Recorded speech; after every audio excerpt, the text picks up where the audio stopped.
Dear Ocarina of Time, your development codename was Queen, and you're my queen. Yeah, people complain about your outdated graphics, janky movement, no voice acting, the worst level in any video game. You're old and stinky, but that's not how I see you. None of that matters to me. I was sold from the first day our eyes met, the first time our lips locked together.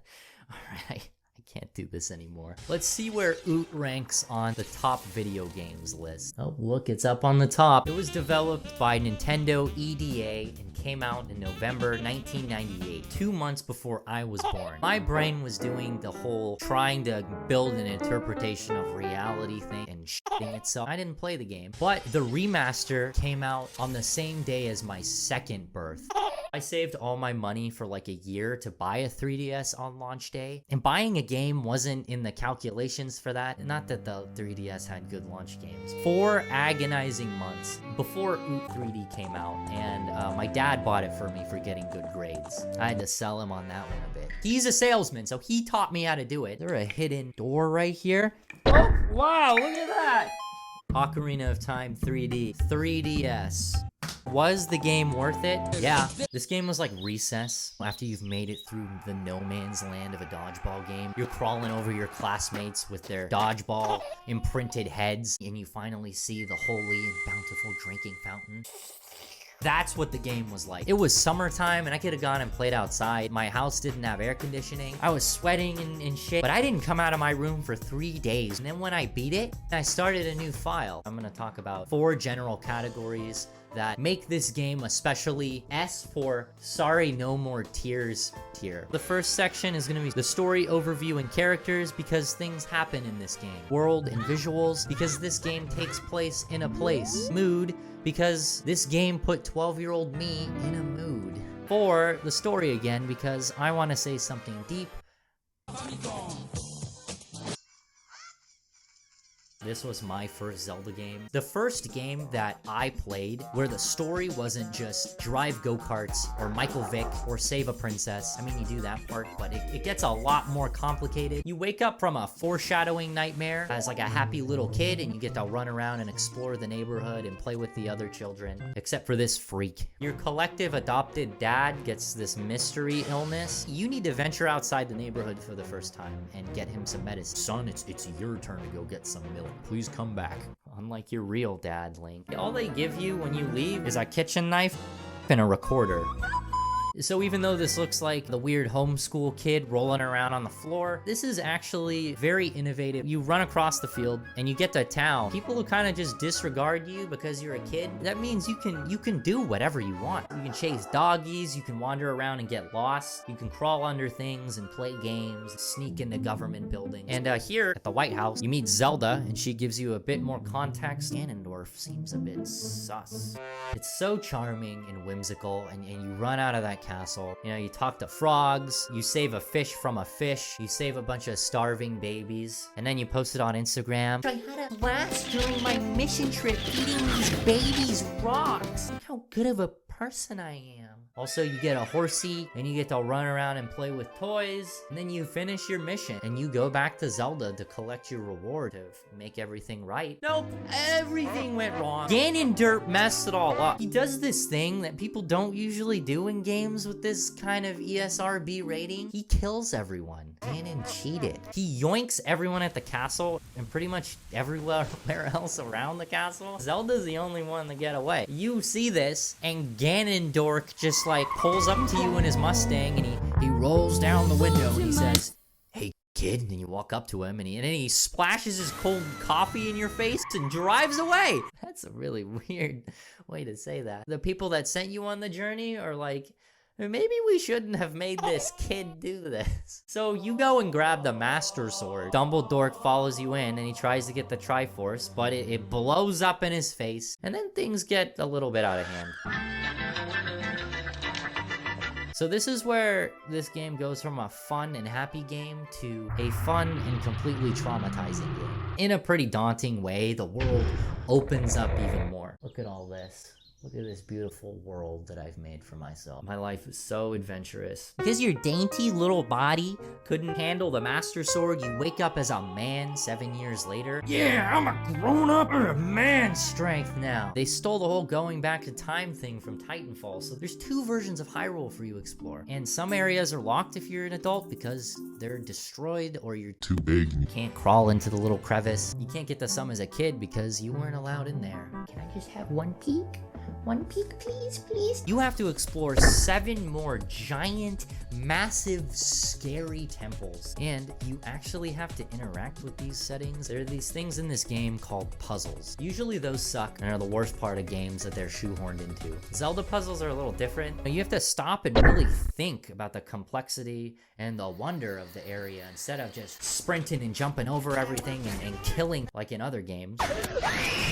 Even the combat, even the combat is like a methodical dance. It's based off of Chanbara sword fighting instead of just mindless flesh cleaving. You go around people like this. The lock-on ability that like wasn't in a lot of other games.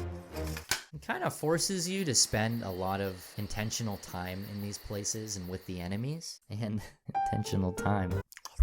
And as you're sniffing around, every wall might be a secret passage. Every room might contain a useful key to open a door that you thought was just a skin to make it look more like a dungeon. Nope. Like relationships, you can actually go in there. Probably more traps, but you can go in if you want.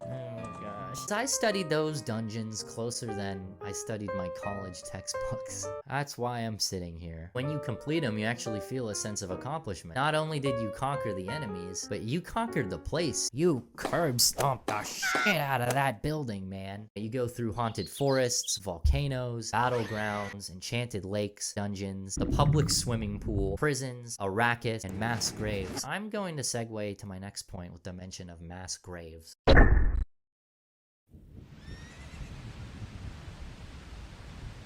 If you haven't noticed the slight shift in subject matter, this game gets pretty dark. When you grow up, the world is ended, and there was nothing you can really do to stop it. While you were taking a little nappy, everyone you grew really close to got murdered. You still have Navi, but sometimes you wish she can just like leave you alone. Those that did survive the classic Nintendo massacre either took advantage of it or got really sad. And this sadness is perfectly matched by the little musical notes and stuff. The music in this game is really something else. I don't know a lot about music composition, and I can only play snippets of it if there's gameplay in the background, so go listen to it yourself. And you probably played the game and already listened to it anyway, so whatever. When I hear Zelda's lullaby, I get like sucked through a wormhole back to a really far away and sad place. Oh my gosh, turn it off.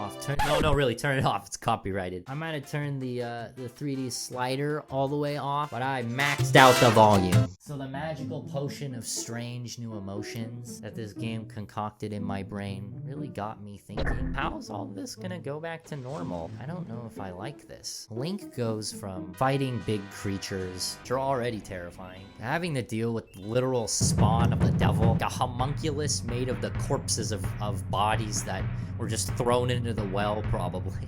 Link is a little boy given adult responsibilities and just expected to solo Magic Hitler because the adults who should have were in denial. And to me, this is what growing up is about. You start to see behind the curtain of how life works. I just want to play outside and play inside, but inside of my Nintendo. I don't want to think about all this stuff. Now you're telling me war is real? War is real. I was 12 years old. I was starting to see the world for what it was, and I imagine this is the same for a lot of you, but I was put into battles that maybe kids weren't supposed to be put in. I was starting to not feel like a kid anymore. A glimmer of hope in the game, at least. And most of the NPCs forget who you are, but some people in the game, start to recognize you. Your whole mission in the adult era is to find the sages, and they don't know that they're sages. You're supposed to tell them, hey, I'm working on it. Let's all do this together. She's not a sage, but when Epona recognized me and we broke out of the glue factory together, I was so happy. Despite the terrible things happening, there was something to fight for.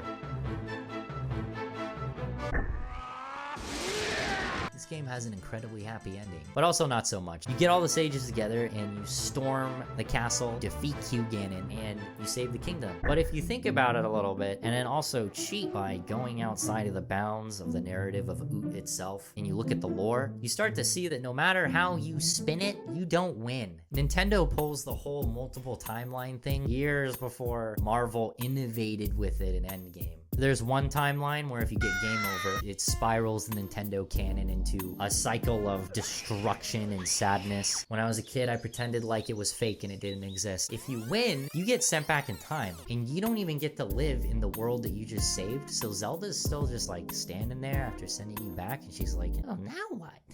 And that one stays okay for a while until Ganon comes back and you're not there to save it, so the goddess just Noah's Arks it down the toilet and destroys everything. But you know, it should work out in the original world, right? You're a kid again, yay! And walk up to Zelda, and it implies that you're about to warn her. The king holds an emergency meeting to stop Ganon before he betrays everyone, and then they send him to the electric chair. But the thing is, everything is reset. The Zelda that you bonded with, she's gone. We're right back at the beginning, like an hour into the game in a new timeline. The journey you just went on only exists within Link's and the player's head. He's a man trapped in a kid's body. Why am I pointing at myself? Also, Navi just leaves. The heck? I know I said mean things, but like, you're all that I have. So he saves the world, but he loses pretty much everything. And afterwards, he just wanders off into the woods so far that he just ends up in another game, which by the way is a lot more morbid. There's more. You find out that in Twilight Princess that apparently after serving his kingdom, he dies dispossessed, and no one knows he's the hero. I mean, come on, he's the hero of time! Nintendo, why do you gotta do me like that? I mean, I guess I kinda like it, hence this whole video. Link is that person you know who has the most like screwed up life ever and has been through the worst situations and has still come out like a really good person who's always there for you. The world seems a lot more exciting as a kid. Like Link, the real heroes and the real battles are never really recognized. But even if no one knows about them, the effect those heroes had on the people they helped is still there. This game introduced to me the nightmare land of being an adult. It also taught me the courage to get through that. Link doesn't know that he helped me get through a confusing time in my childhood. Probably because he doesn't exist. But the devs exist. While making this, they probably didn't think that they were creating something that would become so special and so loved by so many different people, including myself. Without their toil, there would have been no Skyrim, no Elden Ring, no Raven's Cry. There would have been no me as I exist now. I only know a handful of their names and a fraction of what they might have gone through to make this game a reality, but I think they're heroes, and right now I thank every single one of them from the bottom of my cold little heart. Love, Nogurt. So I don't know if the three of you that watch these videos will notice, but I'm gonna switch to kind of longer, more effort-filled videos. Jeez, my roommates are cooking food. I'm gonna switch to longer, more effort-filled videos, kind of talking about things that I actually like, instead of just trying to pull the whole cynical, mean, smart guy thing. That's not really who I am in real life. I'm not gonna do that anymore, unless it's necessary. And hopefully this works out, but either way, I think this video was worth it. So, thanks for watching.